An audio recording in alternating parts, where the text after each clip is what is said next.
Something that can be quite frustrating is the rather inconsistent way in which the terrorist label is applied in the United States.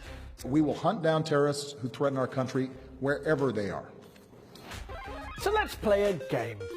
I'm sure you're all familiar with Dylan Roof, a white supremacist who allegedly tried to start a race war by killing 9 black Americans in a church in Charleston. But he wasn't labelled as a terrorist by the mainstream media or by the FBI. Pakistani-American Jubair Ahmed, on the other hand, was sentenced to 12 years in prison in 2012 for making a YouTube video on behalf of the Pakistani militant group Lashkar-e-Taiba. 9 people killed versus YouTube video. Okay, what about Jared Loughner, the man who in 2011 shot Arizona Congresswoman Gabby Giffords and killed 6 other people? Here is an anti-government activist who tried to kill a congresswoman. But he's not a terrorist, apparently. He was charged only with murder and attempted murder.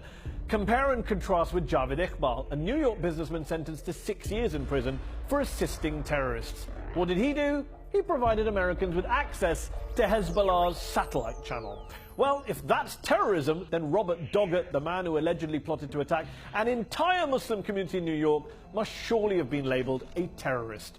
Not quite. He ended up charged with solicitation to commit a civil rights violation by intending to damage or destroy religious property. He's currently at home awaiting trial. No mention of the T word. Yet here's Tariq Mahanna, a pharmacist who was sentenced to more than 17 years in prison for providing material support to terrorists, for essentially translating Al-Qaeda propaganda videos. Some might say that falls under freedom of speech. So is there a double standard? Not if you're Fox News. Not all Muslims are terrorists, but all terrorists are Muslim. But hold on, a recent study found that since 9/11, far-right extremists have killed almost twice as many Americans in the US as Muslim extremists. So to sum up, if you're a Muslim American and worried about the T word, be careful when you're going online, visiting YouTube or watching cable, and don't even think about taking a clock to school. If you're a white supremacist, do whatever you like.